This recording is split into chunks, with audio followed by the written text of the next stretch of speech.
प्रिय विद्यार्थियों, आज की इस कक्षा में हम मैथिली शरण गुप्त जी की मनुष्यता कविता पर चर्चा करेंगे। मनुष्यता, जैसा कि इस कविता के शीर्षक से ही अभिव्यंजित होता है, मनुष्यता जो कि मानव का एक श्रेष्ठ गुण है।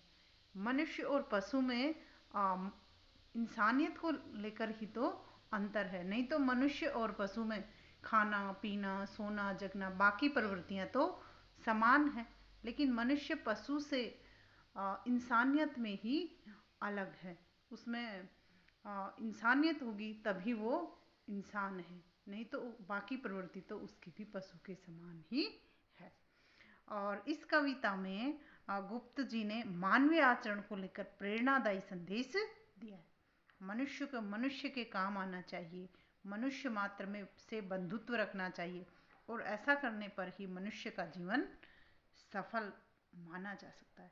इस तरह का संदेश कवि ने इस कविता में दिया है और इसी के साथ प्रत्येक मनुष्य को आदर्शमय जीवन अपनाने की प्रेरणा भी कवि ने दी है। मनुष्यता कविता में नैतिकता एवं आदर्शों युक्त अनेक भावों की भी सुंदर अभिव्यक्ति हुई है, क्योंकि कविवर गुप्त जी कहते हैं कि मनुष्य कैसा है, मरणशील है, इसलिए उसे मृत्यु से नहीं डरना चाहिए, क्योंकि मनुष्य को पता है कि वो मरणशील है।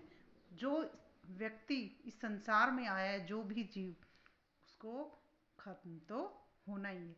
जब उसको ये पता है कि वो मरणशील है तो उसको मृत्यु से कभी नहीं डरना चाहिए और पशु प्रवृत्ति या स्वार्थी आचरण न करके मनुष्यता के लिए जीना चाहिए।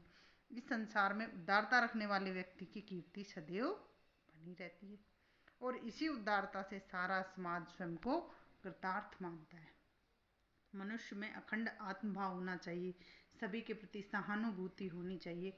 इस तरह के सुंदर गुणों की जो है कवि ने इस मनुष्यता नामक कविता में अभिव्यक्ति की है। पहले हम इसका पाठ करेंगे और फिर इसकी व्याख्या करेंगे। विचार लो कि मृत्यु हो, न मृत्यु से डरो कभी, मरो परंतु यो मरो की याद जो करे कभी। हुई न यो सुमृत्यु तो वृथा मरे वृथा जिए, मरा नहीं वही कि जो जिया न आपके लिए। यही पशु प्रवृत्ति है कि आप ही चरे, वही मनुष्य है कि जो मनुष्य के लिए मरे, वही मनुष्य है कि जो मनुष्य के लिए मरे। उसी उदार की कथा सरस्वती बखानती, उसी उदार से धरा कृतार्थ भाव मानती। उसी उदार की सदा सजीव कीर्ति कूजती, तथा उसी उदार को समस्त सृष्टि पूजती। अखंड आत्म भाव जो असीम विश्व में भरे, वही मनुष्य है कि जो मनुष्य के लिए, वही मनुष्य है कि जो मनुष्य के लिए मरे। सहानुभूति चाहिए, सहानुभूति चाहिए, महाविभूति है यही। वशीकृता सदैव है बनी हुई स्वयं मही, वशीकृता सदैव है बनी हुई स्वयं मही। विरुद्धवाद बुद्ध का दया प्रवाह में बया, विरुद्धवाद बुद्ध का दया प्रवाह में बहा। विनित लोक वर्ग क्या न सामने झुका रहा, विनित लोक वर्ग क्या न सामने झुका रहा। आहा आहा वही उद्धार है जो परोपकार जो करे, आहा वही उद्धार है परोपकार जो करे, आहा वही उद्धार है परोपकार जो करे। वही मनुष्य है कि जो मनुष्य के लिए मरे। इस अवतरण में मैथिली शरण गुप्त जी ने पशुओं की प्रवृत्ति को त्याग कर मानवीय आचरण का भाव अपनाने के लिए मनुष्य को प्रेरणा दी, उनको प्रेरित किया है कि विचार लो कि मृत्यु, मृत्यु यानी मरणशील हो, न मृत्यु से डरो कभी। हम सभी को ये विचार कर लेना चाहिए। कवि कहते हैं इस कविता के माध्यम से कि हम सबको ये विचार कर लेना चाहिए कि हम मरणशील प्राणी हैं, इसलिए हमें मृत्यु से कभी नहीं डरना चाहिए, क्योंकि इंसान जो है वो मरणशील प्राणी है। या इस संसार में जितने भी सजीव हैं वो सब मरणशील प्राणी। मरो परंतु यो मरो की याद जो करे सभी। इस प्रकार कवि कहते हैं कि मरो परंतु यो मरो, कि सभी को पता है कि हम इस संसार में स्थायी नहीं, हर किसी को मरना ही है। मरो परंतु यो मरो। लेकिन कवि ये कहना चाहते हैं कि जब हम मरें तो इस तरह से मरे कि याद जो करें कभी, कि ये संसार हमें याद करे, हमारे जाने के बाद भी हमारा नाम यहाँ रहे।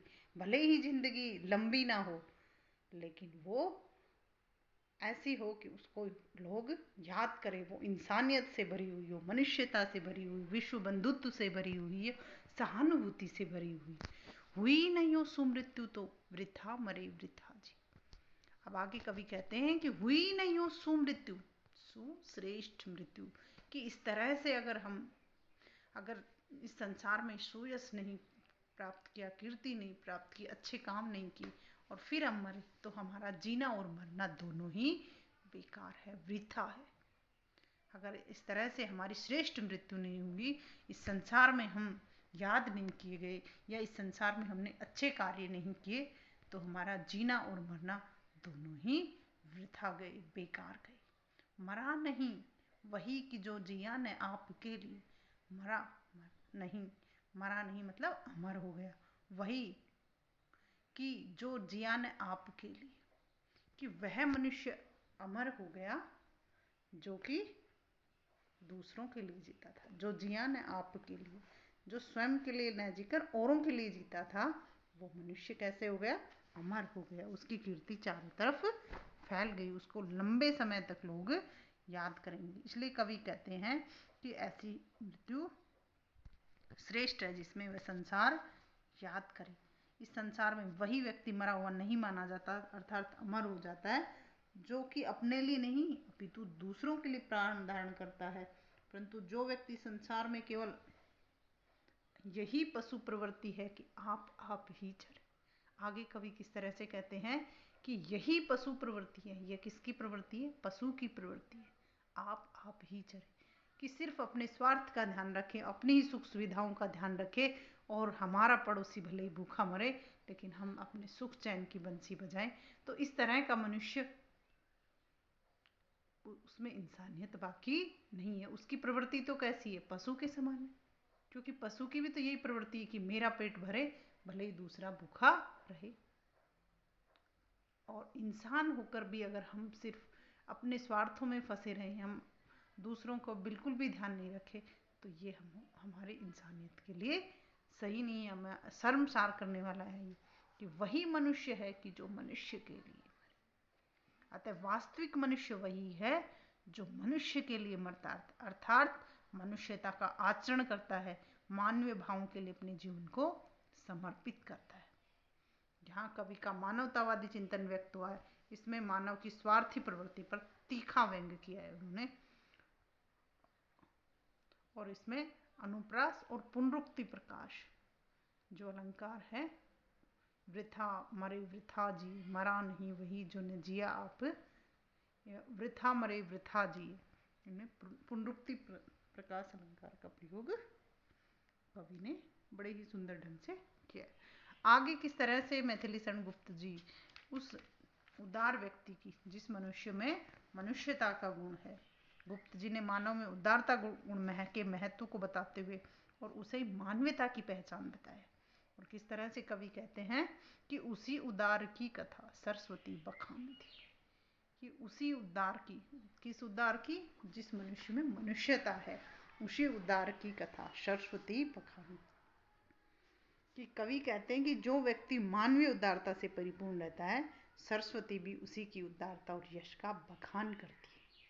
उसी उदार से धरा कृतार्थ भाव मानती, और उसी उदार से धरा यानी पृथ्वी कृतार्थ कृतज्ञ भाव मानती, और उसी उद्धार से, जिसमें मानवता के गुण हैं, उसी उद्धार से ये जो हमारी धरती है, हमारी धरा है, उसको धारण करके अपने आप को अहोभागी मानती है, उसको अपने आप को सौभाग्यशाली मानती है कि ऐसे मनुष्य ने यहाँ जन्म लिया। जिस तरह से वो स्वयं को भी ऐसे मनुष्य को धारण करने से स्वयं को अहोभागी मानती है। उसी उदार की सदा सजीव कीर्ति कूजती, तथा उसी उदार की ऐसे ही मानवीयता युक्त गुणों से मनुष्य की सदा सदैव सजीव कीर्ति प्रसिद्धि कूजती गुंजायमान होती है। तो कि इस संसार में सब और उस उदार गुण वाले व्यक्ति का साकार रूप में यश फैलता है और लोग उसके गुणगान करते हैं।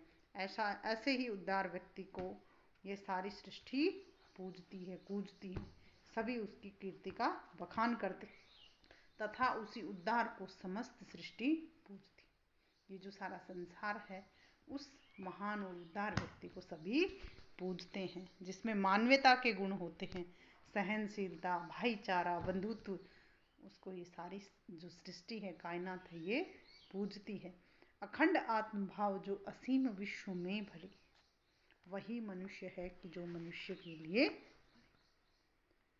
ऐसा व्यक्ति, ऐसा उदार व्यक्ति, अखंड आत्मभाव जो असीम विश्व में भरे, सारे संसार अखंड, जिसके टुकड़े नहीं किए जा सके, आत्मभाव, अपनापन, जो असीम संपूर्ण विश्व संसार में भरे, कि ऐसा उदार व्यक्ति सारे संसार को अपनेपन से देखता है, उसमें अखंड आत्मभाव होता है।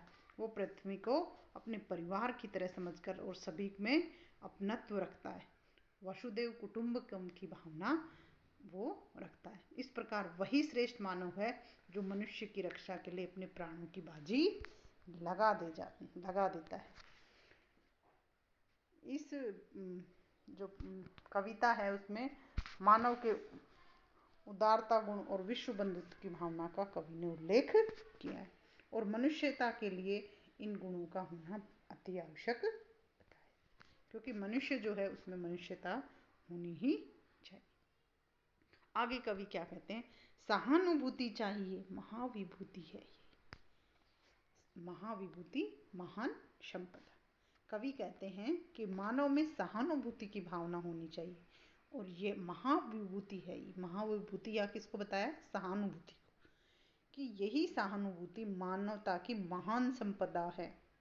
वशीकृता सदैव है बनी हुई स्वयं में, वशीकृता वश में की हुई, सदैव हमेशा बनी हुई है, स्वयं खुद आप मही धरती।